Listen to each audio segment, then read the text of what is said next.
Hola, hola, David Rogers acá. Hola, ¿qué tal amigos? Gracias por seguirnos, gracias por estar atento. Al parecer este video de ciencia y fe ha tocado para algunos de ustedes un nervio y está dándoles algo que pensar y algo para conversar con sus amigos. Hablando de amigos, quiero considerar que ustedes son mis amigos. Yo les conozco a algunos de ustedes por nombre y a los demás espero alguna vez conocerles porque están comentando. Porque están dando sus preguntas, están haciendo observaciones, están haciendo sugerencias o preguntas o inclusive están también en contra de lo que estoy diciendo, pero quieren explicaciones.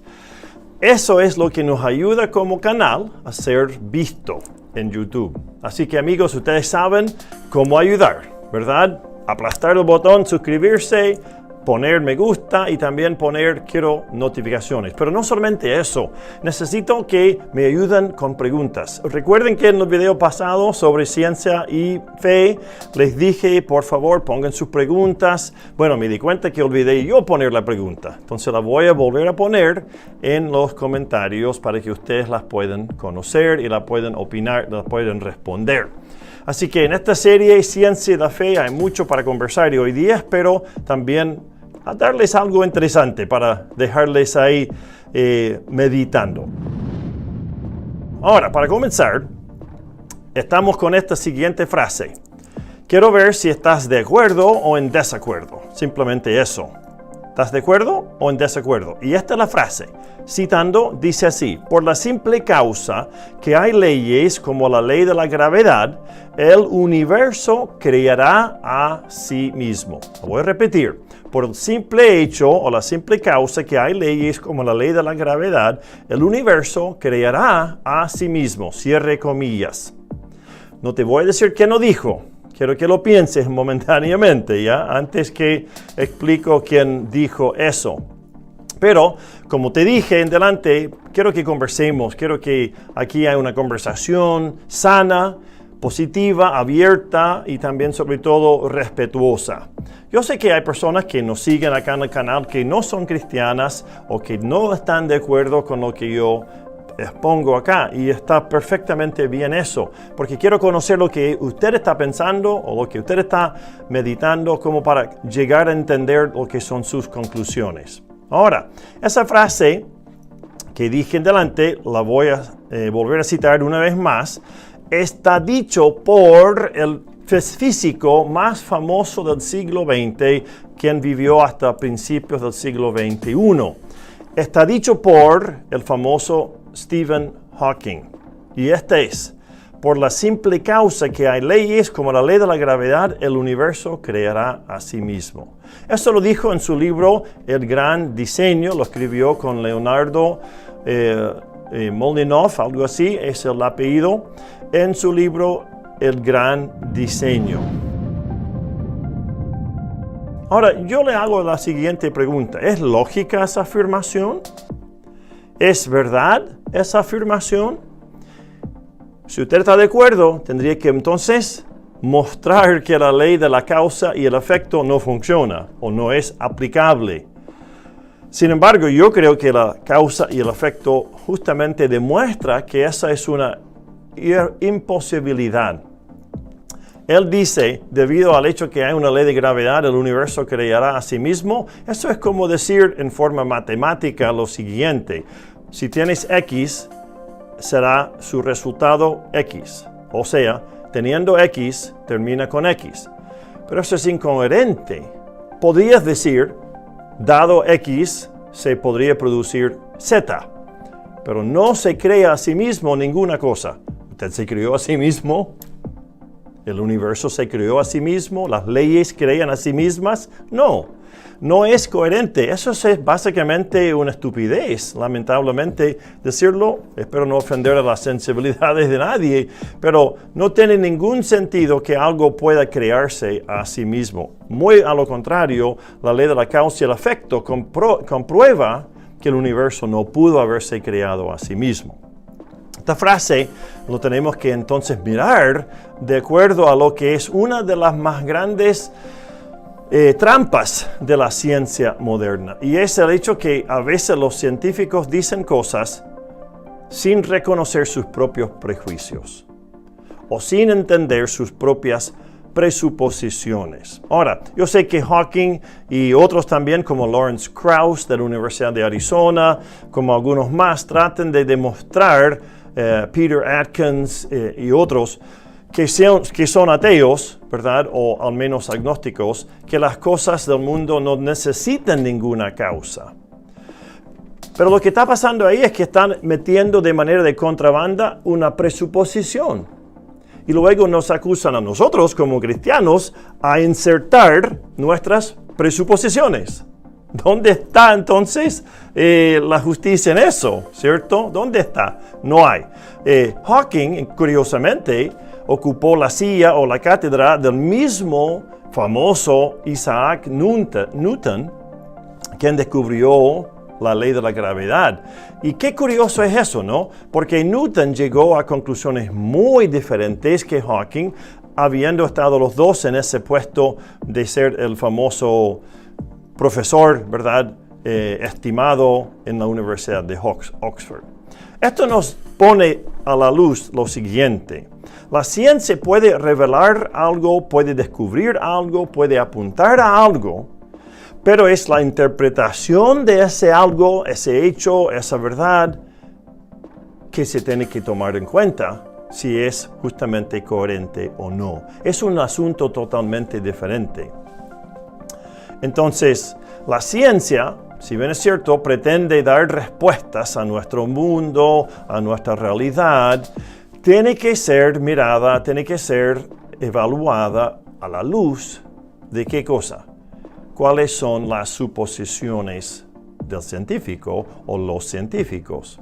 Vuelvo a decir lo que dice un famoso escritor de este tiempo, de este día, famoso doctor Frank Turek, en su libro Robándole a Dios. Él dice, los científicos afirman cosas, no la ciencia.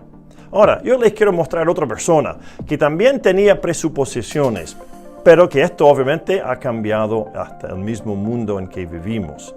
¿A quién me refiero? Me refiero al famoso Charles Darwin. A través de las investigaciones de Darwin ahí en las Islas Galápagos, Darwin observó numerosas especies que eran diferentes con las que él había conocido en otros lugares del mundo. Y se planteaba la pregunta o la duda, ¿por qué existen variaciones en las plantas y animales aquí en las islas que no se mimetizaron, no se copiaron, no se reprodujeron en otros lugares del mundo? Se estaba preguntando por qué fuerza, por qué causa se ve estos cambios. Ahora, en opinión de Darwin, el argumento del diseño divino no ofrecía una explicación adecuada para estas diferencias. Él quedó, se puede decir, rechazando el concepto de William Paley, en su famoso discurso de lo que es el relojero divino. ¿Por qué? Porque decía, si es un solo diseñador, todo tiene que ser igual.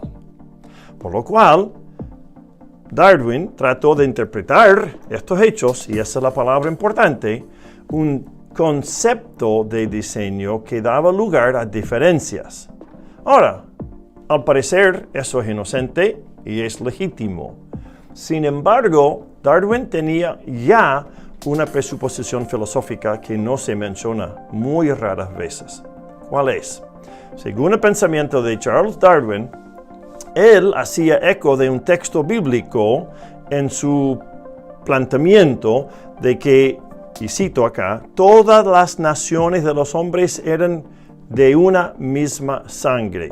Quizás tú sabes de dónde viene ese versículo, si no, la voy a poner abajo en el punto de los comentarios.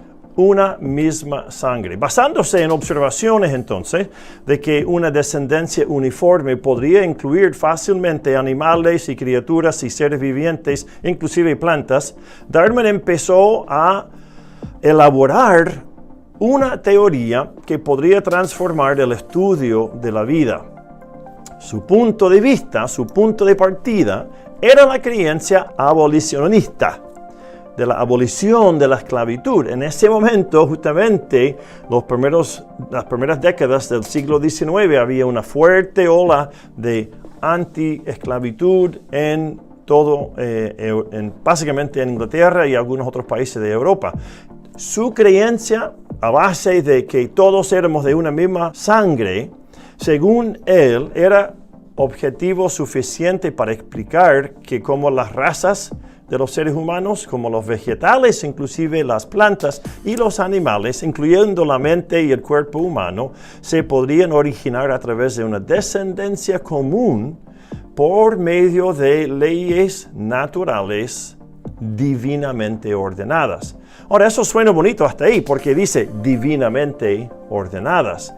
Sin embargo, su énfasis en cuál es: leyes naturales, la naturaleza. En la mente de Darwin, la destrucción de los paradigmas sagrados en su tiempo ya era inevitable.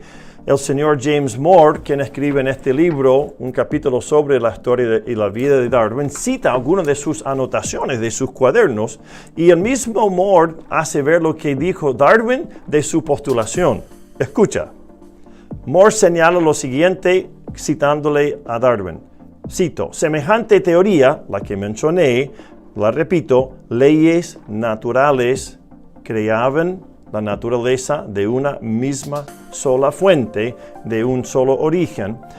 Semejante teoría era peligrosa, dice Darwin. Oh, tú materialista, dijo medio en broma y con toda seguridad, seguro que sería condenado como ateo. Y así fue.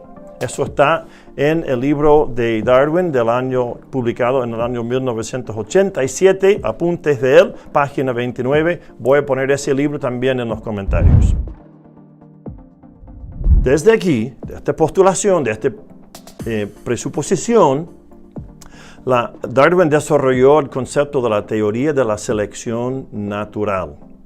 Ahora, tú debes saber que por los primeros casi 100 años, los darwinianistas rechazaban de plano la teoría de la selección natural.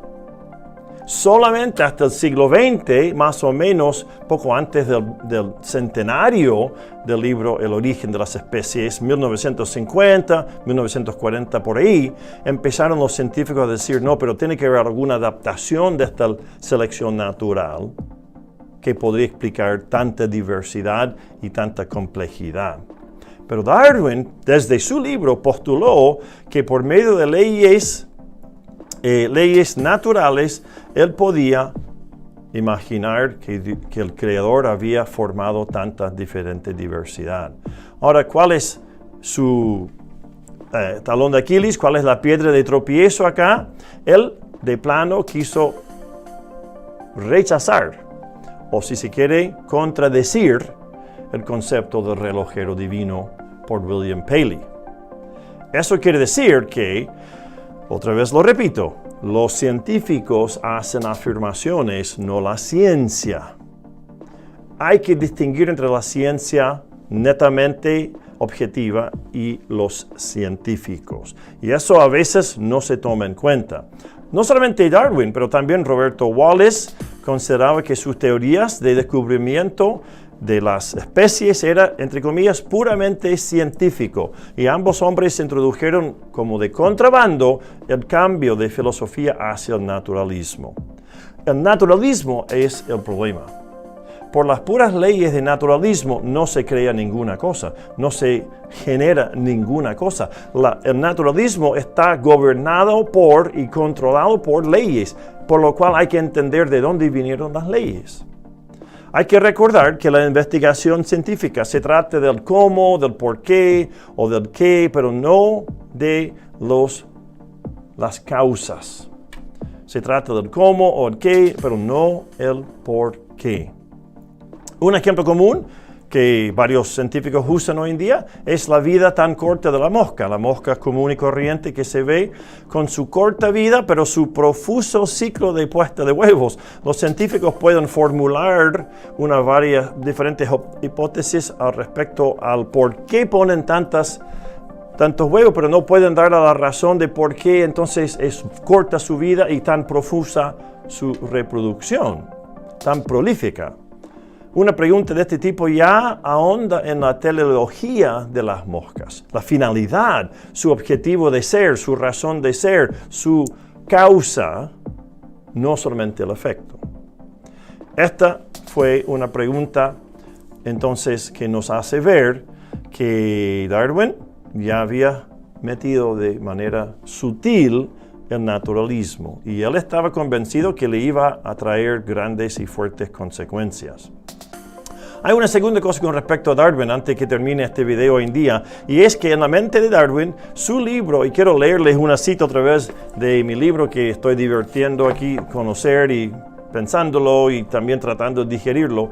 Esta cita me llamó mucho la atención. En la página 197 del libro dice: para Darwin, su libro era, comillas, un himno a las leyes del Creador, a través del cual los animales sofisticados habrían evolucionado. En su primera edición del libro, El origen de las especies, en el año 1859, Darwin en su primera versión no usó ni una sola vez la palabra evolución. ¿Sabías? Ni una sola vez. Usó la palabra creación y sus derivados más de 100 veces. Pero en la página final, luego también nos dice James Moore, experto en la historia de la ciencia de la Universidad Abierta, se llama Open University en Inglaterra. En la página final nos hace ver Moore lo siguiente: Darwin hacía como una rapsodía, una melodía, un canto a la, cito, la grandeza de ver en la naturaleza la más maravillosa y bella diversidad como producto de poderes divinos inyectados en algunas pocas formas o en una sola forma. Desde el principio hasta el fin, pensaba Darwin, la obra de Origen de las Especies era una obra piadosa, un argumento extenso en contra del creacionismo milagroso, pero igualmente un argumento a favor de la creación a través de las leyes naturales.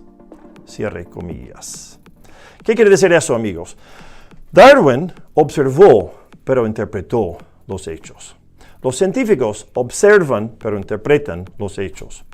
Los científicos modernos hoy en día no están simplemente dedicados a observar y crear hipótesis. Si no hay una honestidad abierta, tangible, constante de ser honesto con sus conclusiones, fácilmente los científicos hoy en día también pueden ser como Darwin o como el mismo Stephen Hawking y hacer una postulación que está oculta en una presuposición previa. Por este motivo, entonces, es muy importante hoy en día escuchar, pero escuchar atentamente, evaluar y ser crítico de las teorías que se plantean. Sin lugar a duda, Darwin buscaba reemplazar a Dios, un Dios personal, un Dios omnipotente, omnisciente, un Dios compasivo, y poner en su lugar un Dios distante, un Dios desinteresado o un Dios inclusive malvado, quien usó las leyes para crear las especies, incluyendo al ser humano. Por esta razón, yo no creo, ni puedo aceptar, ni la evolución, ni el neodarwinianismo hoy en día. Tenemos muchas razones para reconocer que no es pura ciencia. Es más bien una filosofía de naturalismo. Bueno, toma tu tiempo para leer los links que voy a poner abajo. Voy a comentar un poquito. Por favor, ayúdame con tu comentario también, con tus dudas, con tus sugerencias, con tus ideas. Quiero conocer tu pensamiento, amigos y amigas. Este canal existe para que tú tengas razones. ¿Por qué? Para que la verdad fluya libremente a través del mundo de habla hispana. Gracias por seguirnos en Defensores de la Verdad.